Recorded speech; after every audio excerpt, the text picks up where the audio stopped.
Okay, yung mga Hudyo na naligtas sa Great Tribulation, sila po yung mga nakasulat doon sa Zechariah chapter 14. Okay, paliwanag ko mabuti. Teka lang.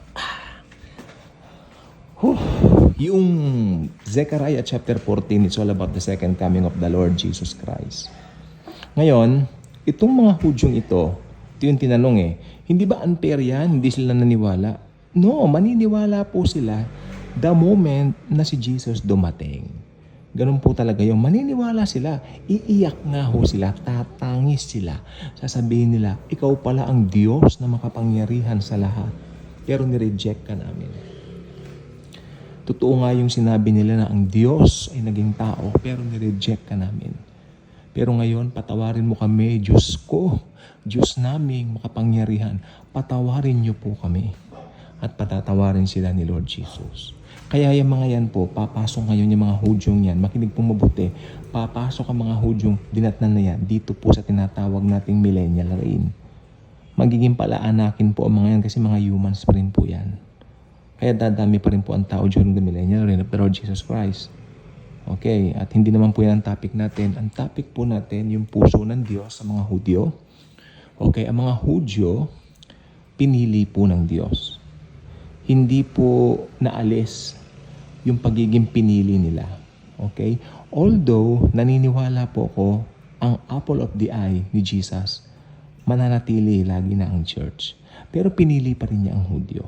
Magkaiba ang Hudyo, magkaiba ang church. Kaya yung mga hindi nagra-rightly divide the scripture, pinaghahalo nila yung mga covenants. What is that? Masyadong kalituhan yan. Alam ko po yan, ganyan din ako dati. Nung hindi pa ako nag-aaral ng masyado sa Biblia, eschatology especially.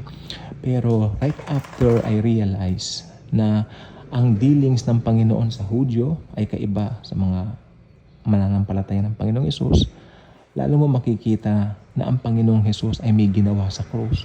Lalo mo makikita yung finish work niya. Kung aaralin mong mabuti, according simula nung umpisa na nagkasala si Eva at Adan, di ba? Ngayon, doon pa lang, Genesis chapter 3, basahin nyo, may pangako ng Savior. That's the Lord Jesus Himself. Ipinangako na po siya doon pa lang. So, ang mga Hudyong daratnan sa second coming ni Jesus, papasok at papasok po yan dito po sa tinatawag na millennial kingdom. Tatangisan nila ang Panginoon because they rejected Him as their God, their Savior, di ba? Pero that day, they will repent and they will change metanoia, change of mind. Sila po ay tatanggap na kay Jesus bilang makapangyarihang Diyos nila. At yan, pasok na po sila dito sa ano. Pero human po sila. Magiging palaanakin po. Kaya dadami po ang mga tao. Again, dadami po ang mga tao during the 1,000-year millennial reign of Jesus Christ. Okay. At yun po. Nakita ko lang po yung puso ng Panginoon. Tapat siya sa mga pangako niya. Amen? Yung mga dinatnan na yan, kung sino man ang mga yan, yung mga daratnan ni Jesus niya sa Zechariah, yung mga taong yan, napakapalad na mga yan.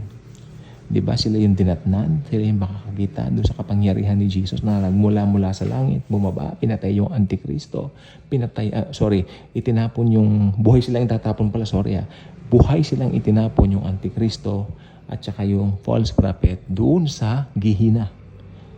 Pero hindi pa itatapon doon si Satan dahil for the meantime, 1,000 years ikukulong si Satanas sa pit, bottomless pit. Tapos, yun, magiging mapayapa ang buong daigdig sa pamumuno ng makapangyarihang Diyos mismo na si Jesucristo.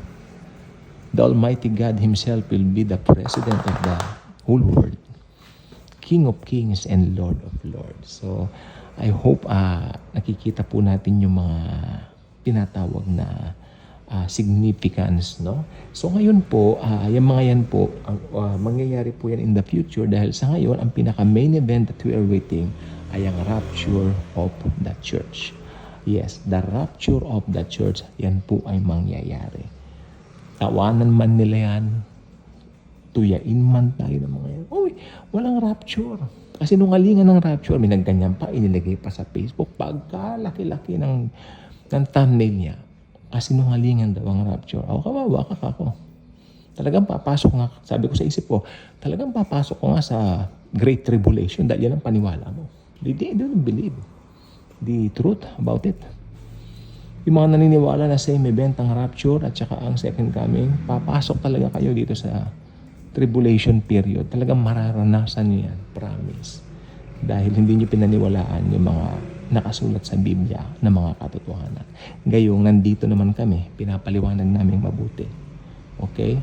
Dala na rin kagandahan loob ng Panginoon. Hindi naman namin kayang gawin ito mali kung wala ang tulong ng Panginoong Jesus. Pero dahil sa grasya niya, sa biyaya niya, ito kami, hindi mabahagi namin sa inyo. So, simple lang gagawin niyo, makinig na lang kayo, paniwalaan niyo, tanggapin ninyo. Bye-bye.